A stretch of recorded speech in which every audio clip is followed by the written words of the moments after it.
In his opening speech to delegates at the meeting, the director of ECA's sub-regional office for Eastern Africa informed delegates that UNICA, as a Pan-African organization, is undergoing its own transformation to be better positioned to respond to the transformative agenda of member states and deliver results, leadership, and impact in a coherent fashion.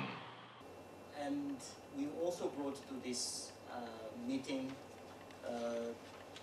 delegates from Kenya, where they are considering a very complicated source of energy, which is nuclear power.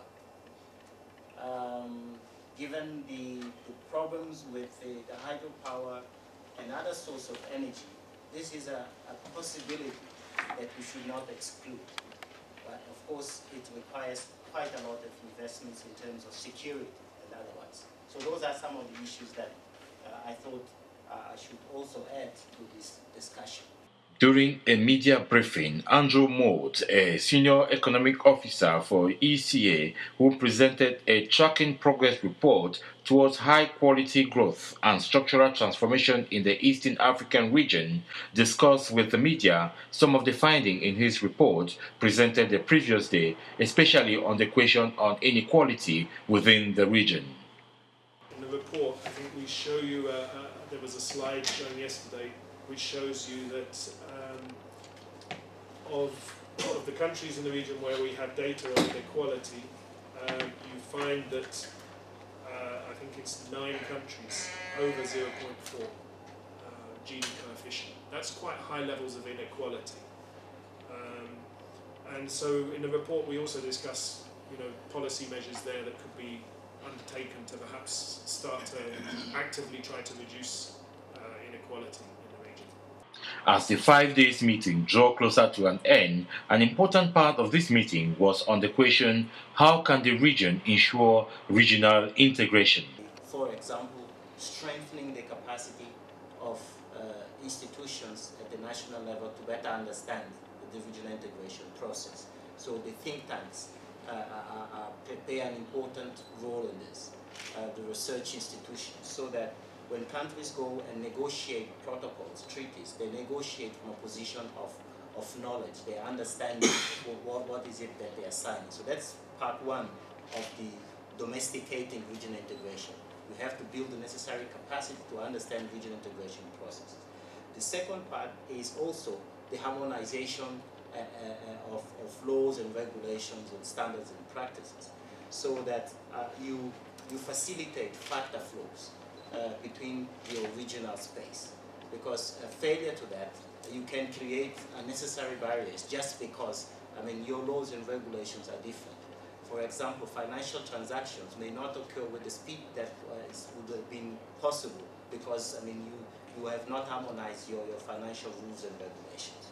And the third dimension of the domestication process is to carry your people along with you so that they are made aware of the agenda, they understand what is it that is at stake, and they participate also in the formulation of options and solutions. So that is what we are suggesting as some of the additional measures that can be taken with a view to ensuring the regional integration agendas are successful.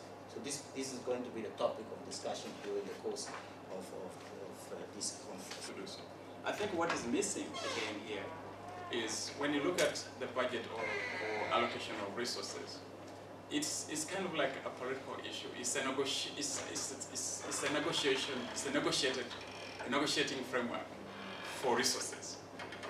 So if people sit back and they don't put pressure on their members of parliament on what can be done for these priority areas, then you don't expect anything. So there is need to have a very active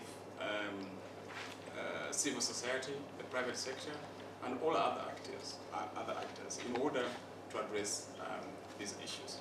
Still on the subject of integration, which generated a very heated debate, in a televised discussion at the conference, some of the region's experts talked on the benefits of integration. Like one delegate said, we need to keep harping on the positives, because there are tremendous positives.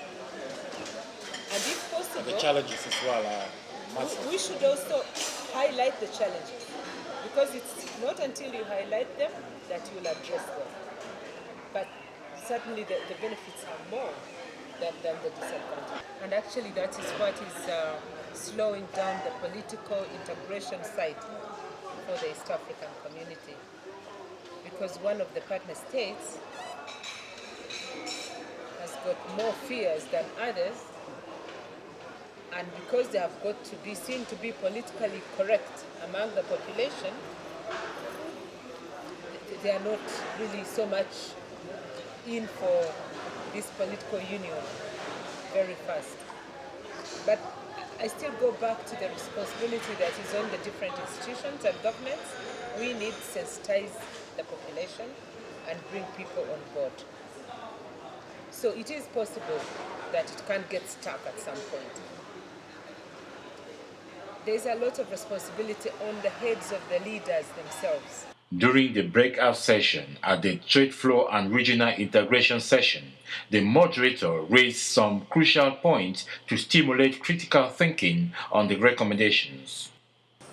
There's a saying in Africa that when you make, first time you do it, it's a mistake. The second time, it's something I would rather not mention by name. Alois, I think yours was more of a comment. You took us through the typology of the RECs and the activities pertaining to regional integration. That expose is very much welcome. Then Comoros, you gave us an example that we don't, and you said we don't need funds to implement. Because I think that was the bottom line of your message, and you heard that even earlier, that it's not about money. So what is it? If it's not about money, then what is it? How come other countries are still able to move and implement with little resources? So maybe it's something we are not really talking about. From this meeting, we are expecting some recommendations as to what we as the Secretariat should be thinking about in terms of deepening the debate on the regional integration, on regional integration. Another very contested session was based on mining certification within the region. This presentation by Alliance for Responsible Mining indicates some of the issues surrounding mining certification. In another televised discussion with mining experts, the West Africa Project Coordinator for Alliance for Responsible Mining told us the functionality of its organization, which works essentially with the mining communities to promote responsible mining. On the final day of the 5 days conference, expert delegates came together from their various breakaway sessions to review the different sessions' recommendations. I concur with the recommendation, but I think there should be improvement in terms of not confining forming cooperatives of small-scale miners as the only solution. My understanding is that the small-scale miners are young corporate sector practitioners, they're investors.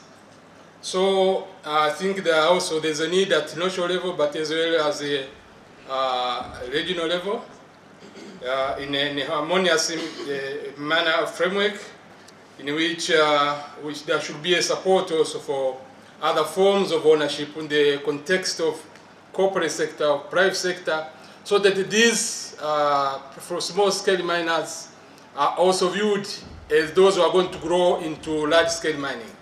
I think that should be there, because the problem with Tanzania, which I'm quite much aware, is that when you have these small government programs on small-scale mining development, they are coming with the money from international organizations. The first to access this money are the government officials, ministers, with the cabinet ministers, who in Tanzania there are examples where some ministers also small-scale miners. So I think we should also promote the independent way of growing the small-scale mining through as private sector rather than being always nurtured and supported by government as if they cannot stand on their own. That's first point, first intervention. Second intervention is on Dodd-Frank, and they play that there should be some easiness so to lobby in the America and see how that could help the certification and also to get away with the negative effect. The reason that was given is a short-term impact of reduced export, which is 1 year assessment, which to my understanding that may not be enough. But you look at the bottom line of the Dodd-Frank Act, the promotion of accountability, transparency, and the ethical business in extractive industries, natural resources. So to me, whether these efforts will be short-term, again, we need to look at our national level and as well to harmonize this at the regional level, as to which extent we expand. There is expansion and inclusion of transparency, strategies, laws, policy to ensure that once we are clear about transparency and accountability and clear about the governance of natural resources, revenue, the process and everything, then these issues which you consider as obstacles from the Dodd-Frank may not appear. So I think if our approach is specific to one item, we may fail to get the deal with the Dodd-Frank. So I think we need to expand more, focusing on the transparent, for example, contract disclosure, licensing disclosure, revenue disclosure, and involving the people. So I think that is very important as we move to get a long-term perspective in the achievement of this. And the final intervention, Mr. Chair, is about communication, which also was mentioned. Again, communication should be addressed at national level, but as well at regional level, and harmonized as well, not as a one-way drive, where people would be receiving directive from the sub-regional and regional institutions, the government pushing this directive to the people. I think it's important as well to look at this as a way of sharing knowledge, sharing understanding, and receiving and responding to each side. So as a way which is a two-way traffic. To which case, I think issues of harmonizing, for example, the Access and the Freedom of Information Act in each member state is very important, because you cannot talk of communication when you have different status in our countries as far as the Freedom and Access to Information Act is concerned. So I think this is important also to analyze the issue of whistleblowing, which is also basically depending on the freedom of information, and which is well recognized as a legislation in each member state.